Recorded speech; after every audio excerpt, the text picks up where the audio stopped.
All right, let's talk about 12-string finger picking. I did a video on this, gosh, 10, 11, 12 years ago, something like that, on YouTube, way back before Google actually owned YouTube. And the video has been up there for years. It's gotten like 84,000 views, which I really appreciate. And unfortunately, back in the day, there weren't a lot of affordable video cameras, and I recorded with some cheesy camera that I bought for like 29 bucks at Walgreens. And it did the trick, it was fine for what the time is, but now production is so much better on YouTube. So I needed to up my game a little bit, and I've gotten lots of requests to redo this video and do it with better sound and some better visuals. And so I'm going to give that a try today. I'm going to talk about some of the same techniques, and maybe something new might pop in there.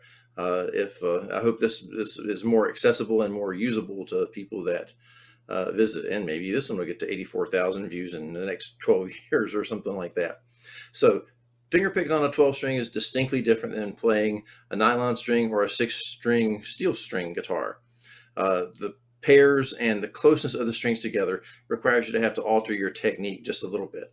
Now, you'll notice on my hands here, I'll kind of hold them up where you can see my fingernails are not inordinately long. I am a judo player, a judo coach, and every week I go to practice, and my nails, whatever little bit of nail I try to keep for guitar playing, usually gets bent back or chipped or shredded off. So I naturally have to kind of keep my fingernails kind of short so I don't cut anybody or anything like that when I'm doing judo. So normally I'm playing with finger picks most of the time, and I will demonstrate some of this with a thumb pick later on. I'm just much more comfortable with a thumb pick, and I get more volume and more control that way. But I'm going to show you just initially with the basic fingers, and then you can do what you want with the picks if you want to try that later on. So basic classical guitar technique, and I'm not a classical guitarist by any means. I did a few lessons with a classical instructor, like 40 years ago. But one of the things I got out of it was just to keep your wrist high, because when you're plucking your strings, you can get good power and volume with a minimum of stress on your forearm. So you're kind of plucking through the strings like this. And my wrist, as you can see in the one screen there, my wrist has got this nice little arch to it.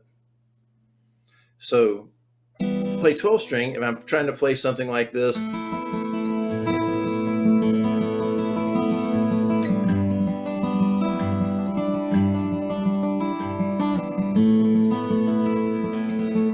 does work, but I find that it's really hard to kind of get in between the strings coming in at that angle. I have to make some adjustments to be able to hit the strings in the manner that I want to. And I found that just from watching Leo Kottke play, that one of the things I noticed with his thumb position is that he rolls his thumb forward. Now I'm kind of exaggerating the position here a little bit. You see how far my thumb is coming forward. When I do that, it rotates my wrist around a little bit and kind of makes my fingers come up more perpendicular to the strings. So I don't really exaggerate it that much when I'm playing it, but I do just to show you in the lesson here. If I could bring the thumb forward,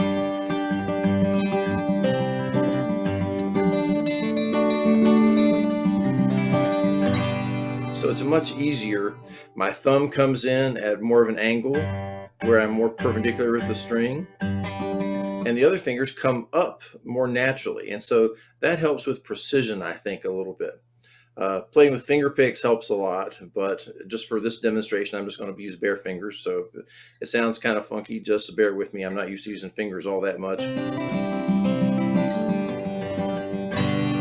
One of the things also that having your thumb forward does for you, I've seen a lot of players over the years when they're playing finger picking songs, they will let their thumb drop behind their index finger. So when they're picking, to me, this is really hard to do. I'll give it a try here, but shoot.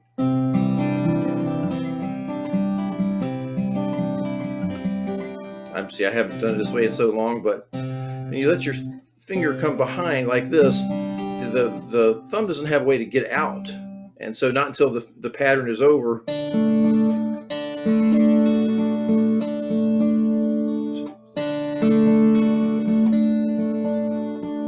seen a lot of guitar players do it that way. I can't even do it hardly because I have worked against that for so long. By having your thumb out here, now your thumb can pick really quick.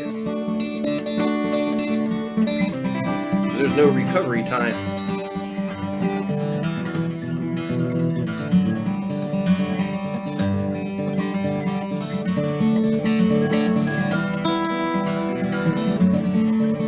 So the thumb can just go crazy because he never has to come back from around those fingers.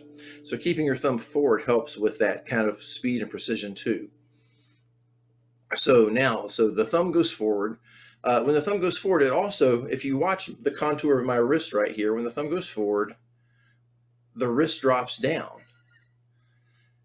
This opens up your hand and allows these fingers here to be more precise coming in on the strings.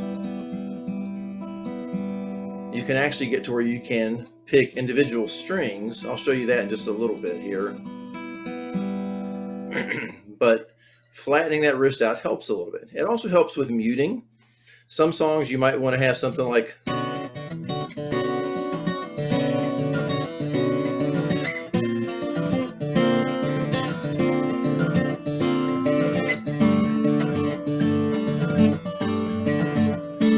using the palm of my thumb, the pad of my thumb here, this part, the flat part here, to touch the string and kind of mute.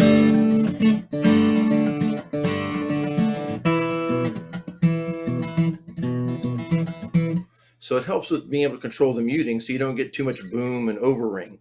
When you tune down a 12 string, that becomes a problem. So this one is in standard tuning, so you don't get too much of that overring, but on a low tune 12 string, that does become an issue. So it helps you kind of deal with that a little bit. The next thing is pushing through the string. Instead of plucking out through the strings, what I'm doing is I'm plucking down through the strings like a rest stroke. I come to rest on the string underneath it.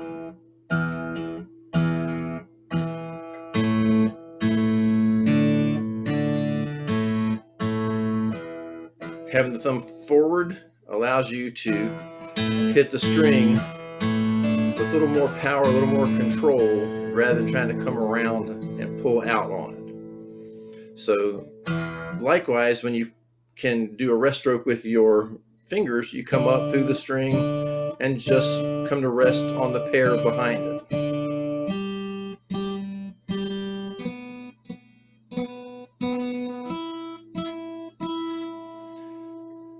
So you can play individual pairs this way, and you can pluck through and just hit the string and come to rest on the string behind it.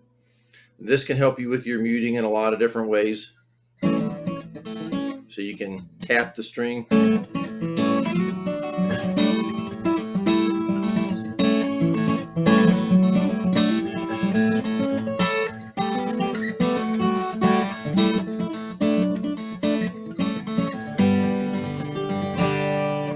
So plucking through the string can help you get a little more power, a little more tone. Let's see. I have a little note here that says make the X. When you drop your thumb forward, and what happens is that it kind of crosses over with your index finger. And now with the second camera here, see if I can kind of turn this away where you can see it. Basically, the thumb is going down like this, and the finger crosses over behind it, and it makes like a little X. So this little X technique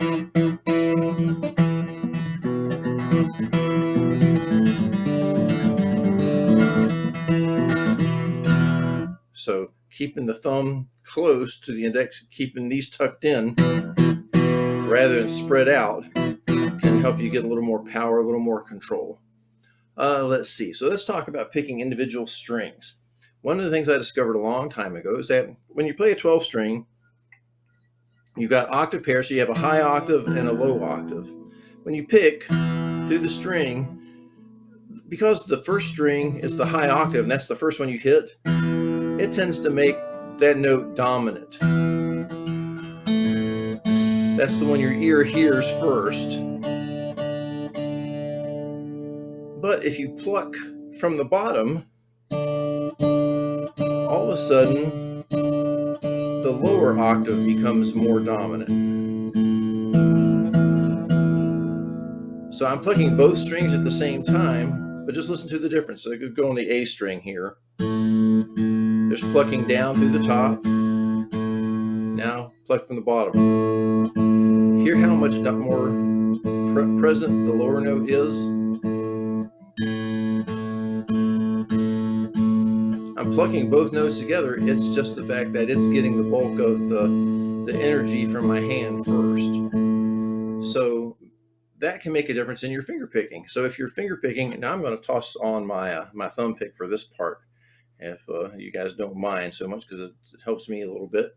So if I pluck down, I can pluck one string, or I can pluck both. So let's do a little pattern here. I'm going to do just the top, play like an E minor chord, and the top 3 pairs. But I'm only going to play 3 strings of those pairs. I'm going to play the top octave on the 6th string pair. On the 4th string pair, I'm going to play the lower octave, which is the same note. They're E's. And then I'm going to pluck up with my 2nd finger on the B note on the 2nd fret, the 5th string. So I'm playing an E minor chord with my left hand. So now play these 2 notes together.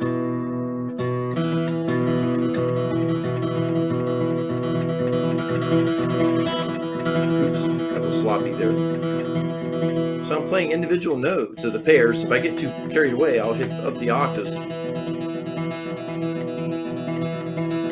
So you can make little melodies out of this, sort of like.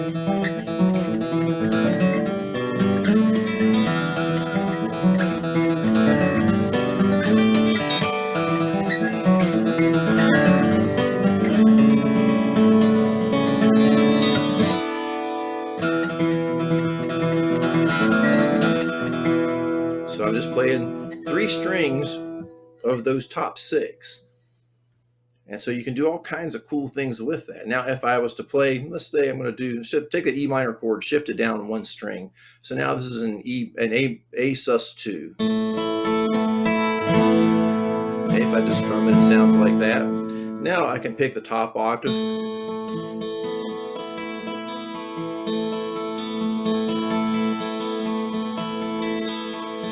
When I'm plucking up from the bottom, I'm hitting the lower notes.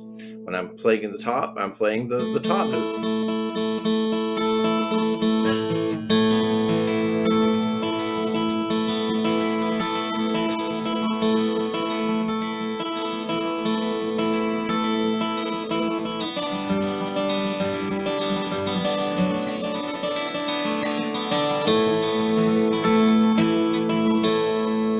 You kind of get the idea there, is that whether you're plucking down, you're going to hear the top octave. If you're plucking up, you're going to hear the lower octave.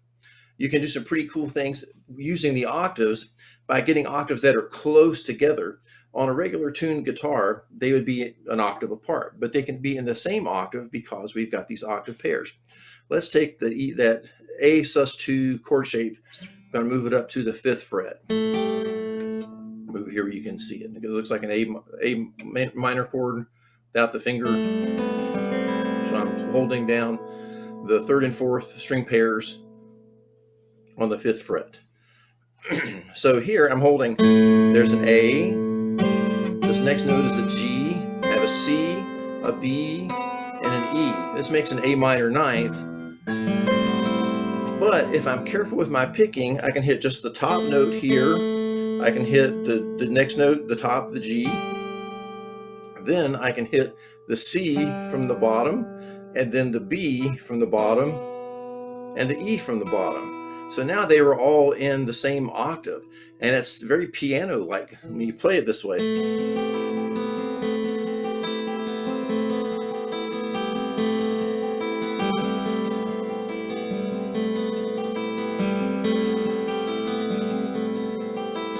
So that G, A, B, C, and E are all in the same octave. So that makes a pretty cool effect. If I hit a little bit harder, I can get the lower notes to come out too.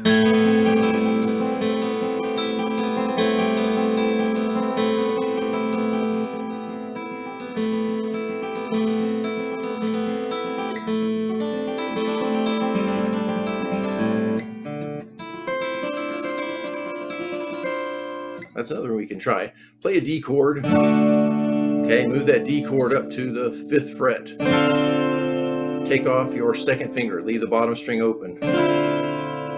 Okay, this makes a D minor 9th. So we have a D, I'm holding down, open D string. I have a C, which is the 9th of the scale. I have a B, an F on the B string, and E.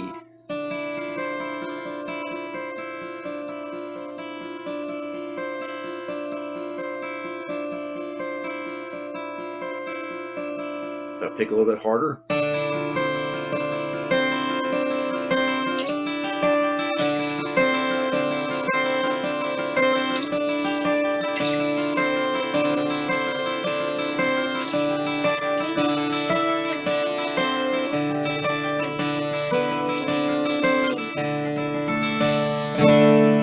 so you get the idea. By clicking up or down, you're going to emphasize certain octaves.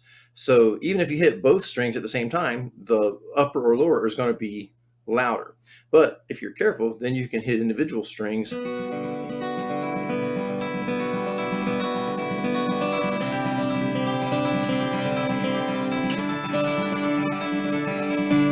Or you could do something cool like go all the way across your string.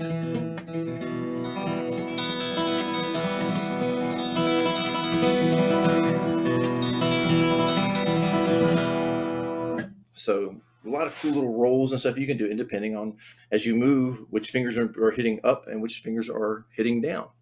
So that kind of concludes what I wanted to share with you, what I shared mostly on the last time. If you have any questions, put them in the comments. I hope this video is a little bit better quality than the last one, and that gives you some good ideas to work on.